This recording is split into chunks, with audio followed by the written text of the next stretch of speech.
Hello friends, Amit ji centre में आप सबों का स्वागत है। और आज हम साधारण ब्याज का चैप्टर पढ़ेंगे और उससे रिलेटेड क्वेश्चंस को सॉल्व करेंगे। तो यहाँ पे देखिए, साधारण ब्याज का चैप्टर स्टार्ट करने के पहले हम उसके बारे में कुछ देख लेते हैं।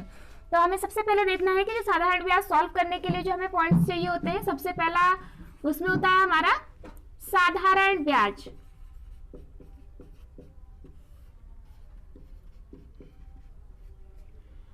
दूसरा होता है दर।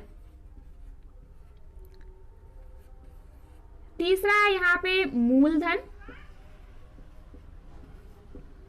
चौथा हो गया यहाँ पे समय, टाइम। और पांचवा हो गया आपका मिश्रधन। तो यहाँ पे आप ये जो टॉपिक्स है, मतलब जो आपकी जो हेडिंग्स है, इनके बारे में थोड़ा थोड़ा हम देख लेते हैं कि सबसे पहले हम मूलधन देखते हैं कि मूलधन क्या होता है। मूलधन आपका प्रिंसिपल, जो कि क्या है, जब भी हम किसी व्यक्ति से कुछ पैसे उधार लेते हैं या फिर किसी बैंक से या फिर किसी साहूकार से, जब हम जितना पैसा हम लेते हैं उधार, तो वो हमारा क्या कहलाता है, मूलधन कहलाता है, प्रिंसिपल कहलाता है। नेक्स्ट है आपका साधारण ब्याज। जब हम पैसा किसी से लेते हैं तो उसे हमें क्या करना होता है, कुछ निश्चित समय के बाद उस पैसे को वापस करना होता है। तो जब हम उस निश्चित समय के बाद पैसे को वापस करने चाहते हैं तो वहां पे हम अपने मूलधन के अलावा कुछ अन्य राशि भी उसको देते हैं। तो वो जो अतिरिक्त राशि होती है वही हमारी कहलाती है साधारण ब्याज। जैसे एग्जाम्पल के लिए हमने किसी से 7,000 रुपए लिए और जब हम उसे 2 साल के बाद या 3 साल के बाद या जितना भी हमने टाइम फिक्स किया है, उसके बाद हम उसे क्या है, मान लेते हैं कि 7,050 रुपए हमने उसे वापस किया। तो जब हम 7,050 रुपए वो उसे वापस करेंगे तो इसमें जो 50 रुपए है वो आपका क्या कहलाएगा, ब्याज कहलाएगा, सिंपल इंटरेस्ट या साधारण ब्याज कहलाएगा। उसके बाद हम देखते हैं कि दर।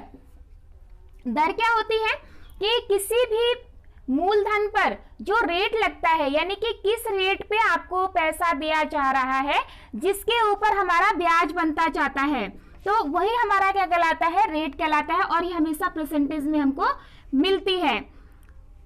चौथा है आपका समय। समय आपका कितने वर्ष के लिए आपको मूलधन दिया जा रहा है, 2 वर्ष के लिए, 3 वर्ष के लिए, या कितने दिन के लिए दी जा रही है। नेक्स्ट है आपका मिश्रधन। आपका मिश्रधन क्या होता है, जब साधारण ब्याज और मूलधन दोनों को ऐड कर दिया जाता है तो वो आपका क्या कहलाता है, मिश्रधन कहलाता है। यानी कि जब आप किसी व्यक्ति को उसका लिया हुआ पैसा वापस करने चाहते हैं तो आप मूलधन और ब्याज दोनों को एक साथ देते हैं, तो वो दोनों ही आपका एक साथ क्या कहलाएगा, मिश्रधन कहलाएगा। अब यहाँ पे मैं आपको इन्हें निकालने के लिए, जैसे कभी कभी हमें क्या है, प्रश्न में साधारण ब्याज पूछता है या फिर कभी हमें दर पूछेगा, कभी मूलधन, कभी समय, कभी मिश्रधन। तो ध्यान रखिए कि मिश्रधन निकालने के लिए क्या है, हमें क्या करना है, ब्याज, जो भी हमें ब्याज मिल रहा है, ब्याज को और मूलधन को दोनों को जोड़ देना है, तो हमें क्या मिल जाएगा, मिश्रधन मिल जाएगा। नेक्स्ट हम क्या करेंगे, सबसे पहले समय, मूलधन, दर और साधारण ब्याज, इन्हें ज्ञात करने के लिए हमें क्या करना है।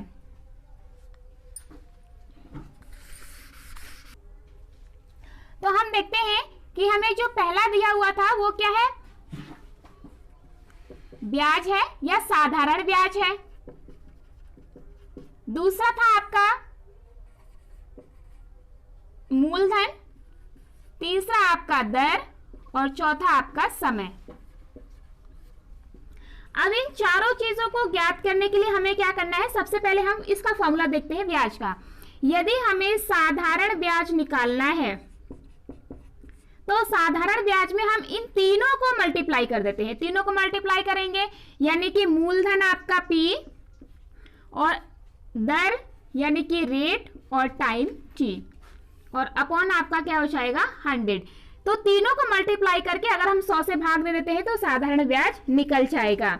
उसके बाद में आप क्या कीजिए, अगर इनमें से कुछ भी निकालना है, यानी कि साधारण ब्याज निकालने के लिए तो आपको एक फॉर्मूला याद करना पड़ेगा, PRT अपॉन 100।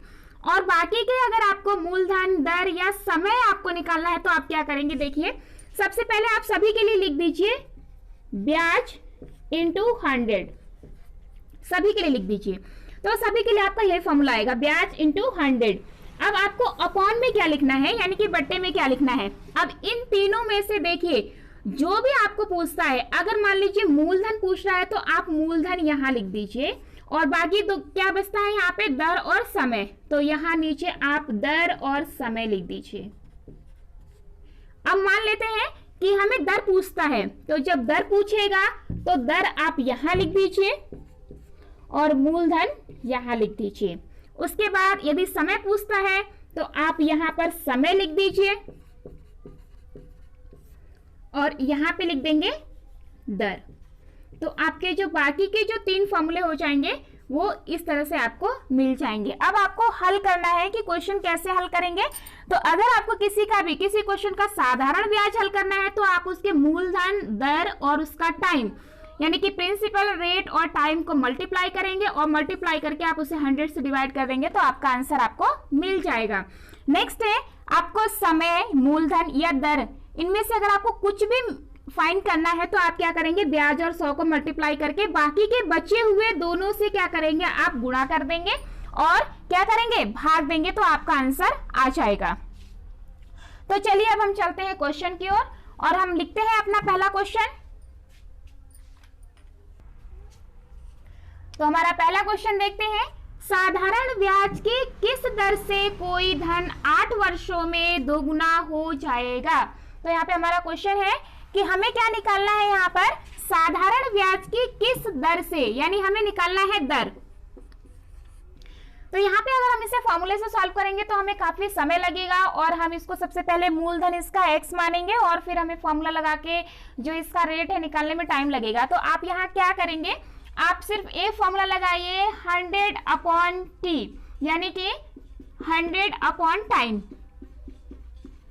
अब यहाँ पे आपको देखना है कि यदि कोई धन आपको किसी टाइम में दोगुना दिया हुआ है तो आप क्या करेंगे, उसका जो टाइम दिया हुआ है उससे क्या कर देंगे, डिवाइड कर देंगे। तो आपका आंसर क्या आ जाएगा, 100/8। तो आप इसे हल कर लीजिए।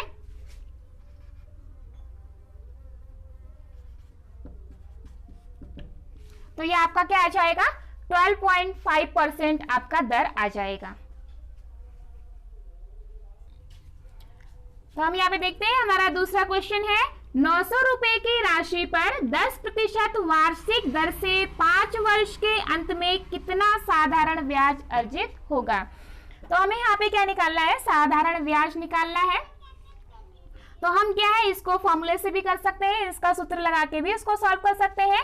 और सेकेंड हमारा है कि हम क्या करेंगे, सबसे पहले इसका जो है ब्याज परसेंट निकाल लेते हैं। तो ब्याज परसेंट निकालने के लिए जो उसका दर दिया है और जो उसका टाइम दिया है, तो ये इन दोनों के गुणा कर दीजिए। तो कितना आ जाएगा, 10 और 5 की गुणा 50%। तो ये हमारा क्या आ जाएगा, ब्याज परसेंट। तो जब आपको ब्याज परसेंट मिल जाता है तो आप साधारण ब्याज निकालने के लिए जो आपको मूलधन दिया हुआ है, इस मूलधन का 50% सॉल्व कर दीजिए, यानी कि 900 का 50%। और आपको पता है कि परसेंट हमेशा किस पर निकाला जाता है, 100 पर निकाला जाता है।